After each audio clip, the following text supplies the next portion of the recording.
अस्सलाम वालेकुम स्टूडेंट्स, आज हमने चैप्टर नंबर 11 स्टार्ट करना है 10th फिज़िक्स का।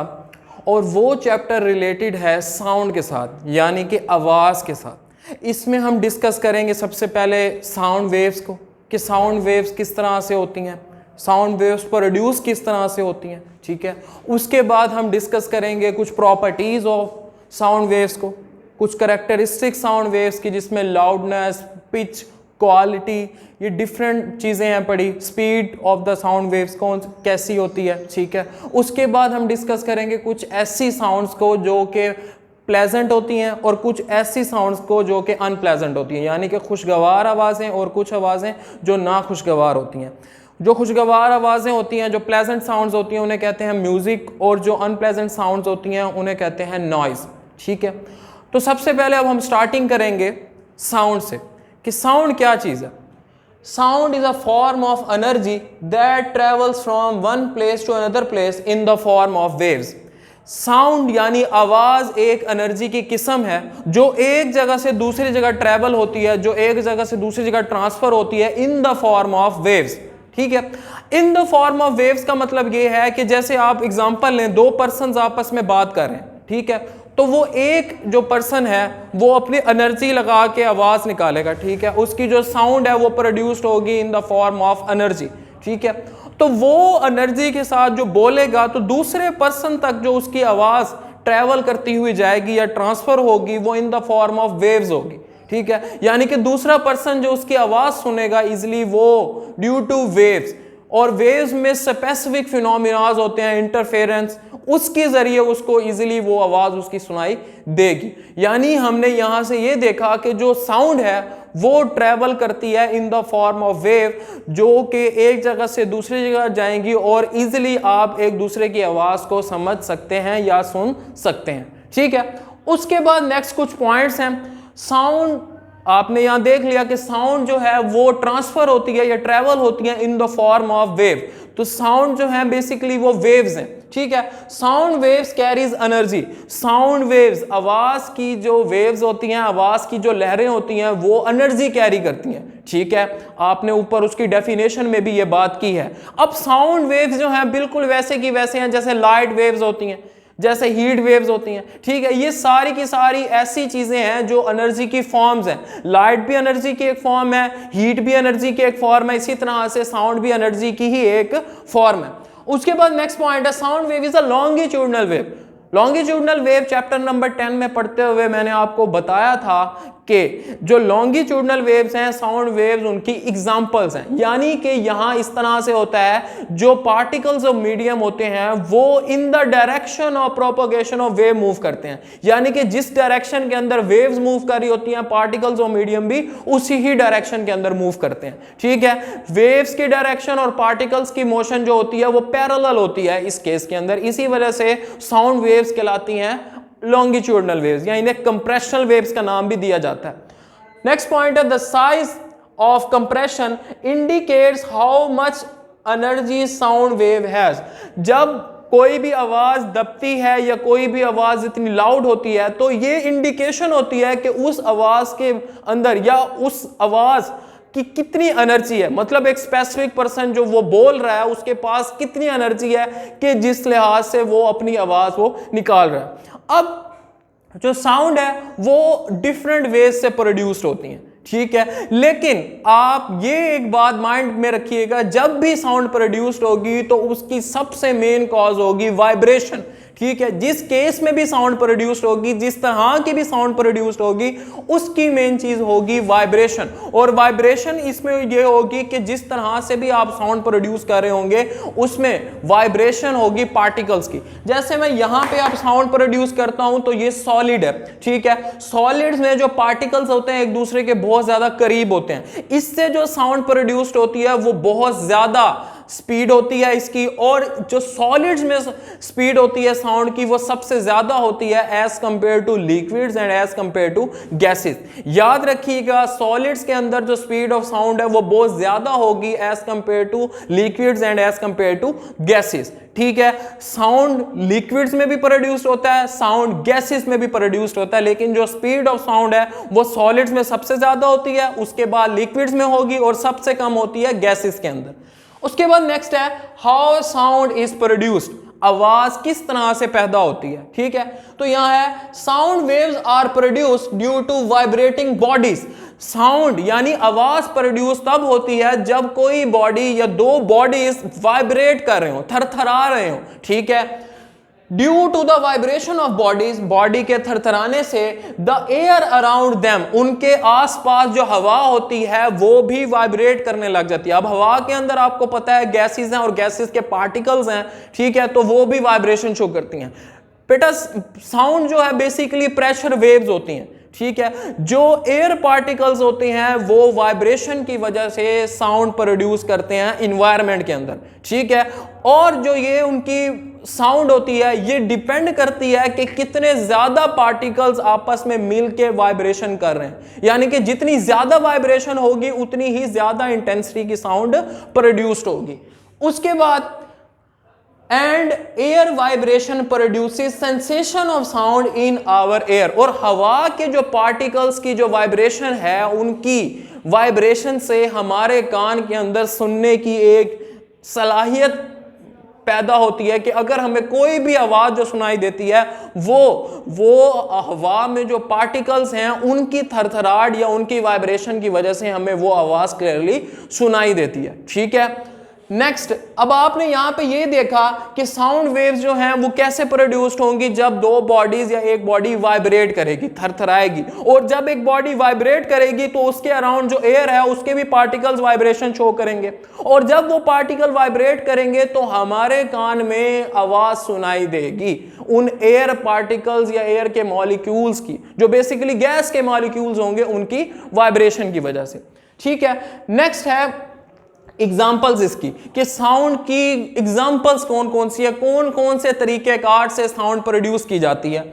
Sound in a guitar is produce due to the vibration of its string, जो गिटार के अंदर साउंड प्रोड्यूस्ड होती है वो उसके स्ट्रिंग्स यानी कि जो उसकी तारें हैं जब वो आपस में वाइब्रेट करती हैं तो उनके नतीजे के अंदर साउंड प्रोड्यूस्ड होती है। अब जितना ज्यादा तेजी से वो स्ट्रिंग्स के वो वाइब्रेशन होगी तो उतनी ज्यादा आवाज प्रोड्यूस्ड होगी, जितना आप आहिस्ता से उन स्ट्रिंग्स को वाइब्रेट कराएंगे तो उतनी कम आवाज प्रोड्यूस्ड होगी। नेक्स्ट है our voice results from the vibration of our vocal cords. ये बहुत इंपॉर्टेंट पॉइंट है, इसे समझिएगा।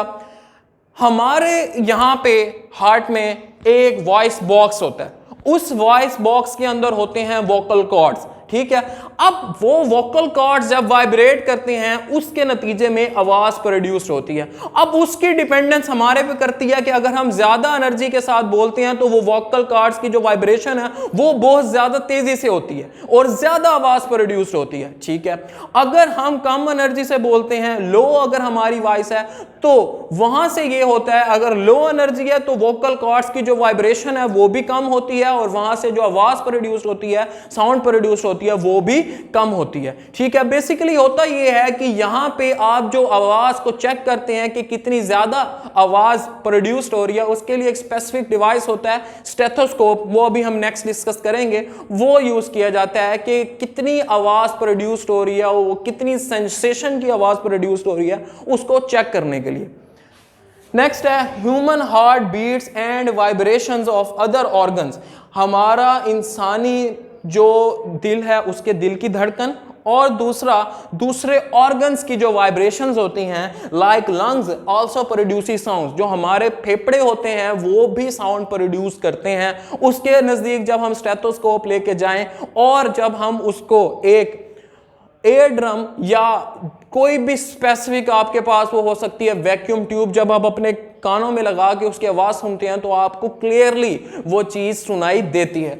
नेक्स्ट है doctor uses stethoscope to hear these sounds, और ये तमाम किस्म की आवाजें सुनने के लिए डॉक्टर्स स्टेथोस्कोप एक स्पेसिफिक डिवाइस है वो यूज करते हैं। ठीक है, तो यहां पे आपने देखा कि साउंड प्रोड्यूस किस तरह से होती है, ये सारी की सारी उसकी एक एक्सप्लेनेशन थी और जो एग्जांपल्स हैं साउंड्स की वो ये है कि डिफरेंट टाइप्स की साउंड्स किस किस तरह से प्रोड्यूस्ड होती हैं। नेक्स्ट आपकी है एक इंपॉर्टेंट डेफिनेशन कि ट्यूनिंग फोर्क क्या है। ट्यूनिंग फोर्क एक ऐसा स्पेसिफिक इंस्ट्रूमेंट है जो पर्टिकुलर साउंड्स प्रोड्यूस करता है। ठीक है, ट्यूनिंग फोर्क आपके पास एक यू शेप में होगा। ट्यूनिंग फोर्क होता है एक यू शेप्ड के अंदर बिल्कुल इस तरह से, और उसके ऊपर जो ये यू शेप्ड बना होता है ये बेसिकली उसका जो अपर पोर्शन होता है, ये जिस भी आप चीज के ऊपर स्ट्राइक करें तो ये दोनों जो आपके पास पार्ट्स हैं उसकी या जो साइड्स हैं ये वाइब्रेशन शो करते हैं। ये जब वाइब्रेशन शो करते हैं तो वहां से आवाज प्रोड्यूस्ड होती है। अब सपोज मेरे पास ये जो पॉइंटर है, ठीक है, अब ये ट्यूनिंग फोर्क जब मैं इस पॉइंटर के ऊपर स्ट्राइक करूंगा तो इस पॉइंटर की वजह से इसके जो ऊपर वाले दोनों साइड्स हैं या ऊपर वाले दोनों जो इसके पार्ट्स हैं वो दोनों वाइब्रेट करना स्टार्ट कर देंगे, और जैसे ही वो वाइब्रेट करना स्टार्ट करेंगे तो साउंड प्रोड्यूस्ड होगी, ठीक है। और जिस चीज के करीब आप उसको लेके जाएंगे ट्यूनिंग फोर्क को, जब इसके दोनों ऊपर वाले पोर्शंस वाइब्रेट कर रहे होंगे उस चीज को भी वो थोड़ा सा वाइब्रेशन के अंदर इन्वॉल्व कर देंगे, ठीक है। जैसा कि हमने चैप्टर नंबर 10 में पढ़ा था सिंपल पेंडुलम, अगर सिंपल पेंडुलम का जो बॉब है उसके अराउंड हम उस ट्यूनिंग फोर्क को लेके आए जो कि वाइब्रेटिव पोजीशन के अंदर हो, तो जैसे ही हम उसे लेके आएंगे करीब तो उसकी जो बॉब है वो अपनी मीन पोजीशन से डिस्प्लेस होकर एक्सट्रीम पोजीशन पर चली जाएगी, यानी कि वो भी वाइब्रेटरी मोशन शो करेगी, वो भी वाइब्रेशन के अंदर इन्वॉल्व हो जाएगी। तो ये इसकी इंपॉर्टेंस है कि कोई भी चीज जब आपने मूव करानी है तो उसके अराउंड आप ट्यूनिंग फोर्क को अगर आप स्ट्राइक करके और उसके जो अपर पोर्शंस है वो वाइब्रेटरी पोजीशन के अंदर उनके करीब लेके जाएं तो वो चीज में मूव करना स्टार्ट कर देगी। नेक्स्ट एक बहुत इंपॉर्टेंट डेफिनेशन स्टेथोस्कोप। आपको पता है नॉर्मली आपने देखा ये डॉक्टर यूज करते हैं क्या करने के लिए, आवाज की एक पर्टिकुलर साउंड को चेक करने के लिए कि एक आवाज जो है वो किस तरह की प्रोड्यूस्ड हो रही है। An instrument which is used to listen the sound produced by the vibrating body, एक ऐसा आला जो डिफरेंट टाइप्स की साउंड्स को सुनने के लिए आप इस्तेमाल करते हैं या कुछ डॉक्टर्स इस्तेमाल करते हैं, उसे कहते हैं स्टेथोस्कोप, ठीक है। अब स्टेथोस्कोप में ये होता है कि इसके दो पोर्शंस होते हैं, एक होता है चेस्ट पीस जो कि इसका वो पोर्शन होता है जो आप यहाँ पे या डॉक्टर यहाँ चेस्ट पे रखते हैं, ठीक है, और दूसरा होता है इसका एक वैक्यूम ट्यूब, ठीक है, जो हॉलो ट्यूब होती है जिसको आप एज एन हैंड फ्री कह सकते हैं, उस तरह से आप कानों में लगाते हैं, ठीक है। तो जब आप उसे कानों में लगाते हैं तो और वो जो आपका चेस्ट पीस होता है जब आप उसको हार्ट पे रखते हैं, हार्ट की चेस्ट पे रखेंगे तो वहां से जैसे ही आप थोड़ा सा बोलना स्टार्ट करें या जो ए डायफ्राम है अपना हार्ट का वो थोड़ा सा ड्यू टू प्रेशर थोड़ा सा वाइब्रेट करें तो वो थोड़ी सी वाइब्रेशन स्टार्ट होती है। जैसे ही वाइब्रेशन स्टार्ट होगी जो आपका एक पूरा का पूरा साइकिल है कोक्लिया का, ठीक है, वो आपने बायो में पढ़ा है, सारा का सारा वो जो एक साइकिल है कोक्लिया में आवाज आएगी और उसके बाद वो होती होती आवाज हॉलो ट्यूब या वैक्यूम ट्यूब जो होती है जो कि उन्होंने एयर्स के साथ लगाई होती है उसमें वो आवाज प्रोड्यूस्ड होगी। अब अगर दिल की धड़कन बहुत ज्यादा तेजी से वाइब्रेट कर रही है उतनी ज्यादा आवाज सुनाई देगी, अगर वो कम वाइब्रेट कर रही है तो उतनी कम आवाज सुनाई देगी। नेक्स्ट हमारा एक पॉइंट है कि sound waves require medium for its propagation. क्या जो आवाज की वेव्स होती हैं उनकी प्रोपगेशन के लिए या उनको एक जगह से दूसरी जगह मूव करने के लिए कोई मीडियम रिक्वायर होता है या नहीं, ये एक क्वेश्चन है। तो इसका आंसर ये है yes, sound waves require medium for its propagation. तो अब हम अपना ये आंसर जस्टिफाई करेंगे, वाकई ही जो साउंड वेव्स हैं उनको प्रोपगेट करने के लिए, उनको एक जगह से दूसरी जगह मूव करने के लिए एक मीडियम की जरूरत होती है। आपने देखा कि साउंड वेव्स हैं लॉन्गिट्यूडनल वेव्स और लॉन्गिट्यूडनल वेव्स होती हैं मैकेनिकल वेव्स, ठीक है, यानी कि ऐसी वेव्स हैं ये इनडायरेक्टली जिनको प्रोपगेट करने के लिए मीडियम की जरूरत होती है, ठीक है। तो अब हम उसी चीज को ही यहां पे जस्टिफाई करेंगे। ये आपने एक सिचुएशन कंसीडर किया कि ये एक बेल जार है, ठीक है, और यहां पे इसके साथ आपने इसको इलेक्ट्रिक बेल के साथ कनेक्ट किया हुआ है इस बेल जार को, ठीक है, और नीचे आपने यहां पे इस पूरे के पूरे बेल जार को कनेक्ट किया हुआ है या अटैच किया हुआ है वैक्यूम पंप के साथ, ठीक है। ऊपर से आपने ये जो पूरा का पूरा बेल जार है उसको यहां पे पावर सप्लाई अप्लाई करनी है। तो अब देखना ये है कि जब आप पावर सप्लाई अप्लाई करेंगे या पावर सप्लाई देंगे या पावर ऑन करेंगे तो यहां पे क्या चीज होगी, ठीक है। तो जैसे ही हम पावर देंगे यहां से, मतलब स्विच ऑन करेंगे, तो यहां से सप्लाई आते हुए बेल जार के थ्रू ये इलेक्ट्रिक बेल तक जाएगी। जैसे ही इलेक्ट्रिक बेल को सप्लाई मिलेगी तो इसके पार्टिकल्स की वाइब्रेशन की वजह से साउंड प्रोड्यूस्ड होगा, ठीक है। और जो ये नीचे वैक्यूम है, इसका यहां पे क्या फंक्शन है, ये जो है यहां पे एयर को एंटर या रिमूव करने के लिए यूज हो रहा है, ठीक है। अगर यहां से आप इसका ये जो वैक्यूम है इसे ओपन कर देते हैं नीचे से, तो यहां से जो एयर है इसके दरमियान, जो यानी कि यहाँ पे जो स्पेसिफिक बेल जार के अंदर एयर मूव कर रही है, वो यहाँ से आहिस्ता आहिस्ता बाहर निकलना स्टार्ट हो जाएगी। और जैसे जैसे वो बाहर निकलती जाएगी, जो इलेक्ट्रिक बल्ब की जो साउंड प्रोड्यूस हुई है, वो उसकी जो इंटेंसिटी है वो थोड़ी कम से कम होना स्टार्ट होती जाएगी। और जब पूरी की पूरी एयर बाहर निकल जाएगी तो जो उसकी साउंड है वो बिल्कुल डिम हो जाएगी, बिल्कुल सुनाई नहीं देगी आपको, साउंड बिल्कुल भी सुनाई नहीं देगी। आपको इस तरह लग रहा होगा कि पार्टिकल्स जो यहां पे बेल के हैं वो तो वाइब्रेट कर रहे हैं, लेकिन साउंड कोई प्रोड्यूस नहीं हो रही, क्योंकि यहां पे साउंड की प्रोड्यूस के लिए या जो प्रोपोगेट कर रही है साउंड, उसके लिए जो मीडियम रिक्वायर था एयर, वो यहां से टोटली रिमूव हो गया, ठीक है। अब अगर नेक्स्ट आप इस तरह करें कि आपने जो एयर यहां से बाहर निकाली, अगर आप उसको दोबारा एंटर कर दें, तो वहां पे आप ये देखेंगे कि जो बेल है वो दोबारा उसके पार्टिकल वाइब्रेट करेंगे और साउंड प्रोड्यूस्ड हो जाएगा, ठीक है।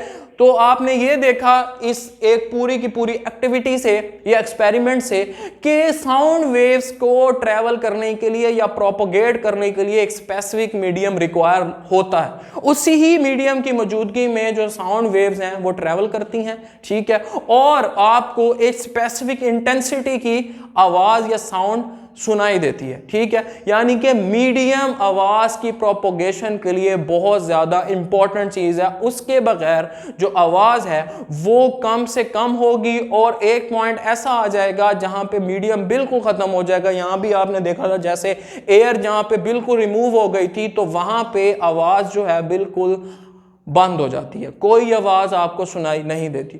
तो ये जो टॉपिक था ये था इंट्रोडक्शन साउंड का, ठीक है। इसमें इंपॉर्टेंट शॉर्ट क्वेश्चंस हैं, जैसे कि how sound is produce, sound की डेफिनेशन क्या है, ये कुछ इंपॉर्टेंट पॉइंट्स। ये दो जो आपके पास डिवाइसेस हैं इनकी डेफिनेशन क्या होती है, अच्छे तरीके के साथ माइंड में रखना है आपने। और दूसरा ये जो पॉइंट है कि साउंड वेव्स को प्रोड्यूस करने के लिए मीडियम की जरूरत होती है, इसको एमसीक्यूज के पॉइंट ऑफ व्यू से भी माइंड में रखना है आपने, शॉर्ट क्वेश्चन के पॉइंट ऑफ व्यू से भी माइंड में रखना है। और इस चीज को हमेशा आपने अपने माइंड में रखना है कि जब भी आपने साउंड प्रोड्यूस करनी है, साउंड ट्रैवल करेगी, साउंड प्रोपोगेट करेगी, तो इस सिचुएशन में उसको हमेशा मीडियम रिक्वायर होगा, ठीक है। इस चीज को आप ये भी कह सकते हैं कि mechanical nature of the sound waves, कि साउंड वेव्स जो होती हैं उनकी मैकेनिकल नेचर होती है, अगर वो मीडियम रिक्वायर करती हैं तो उनकी मैकेनिकल नेचर होती है। तो ये बेटा था आपका पहला टॉपिक चैप्टर नंबर 11 का। इंशाल्लाह नेक्स्ट जो टॉपिक है वो हम नेक्स्ट लेक्चर के अंदर डिस्कस करेंगे। Thank you.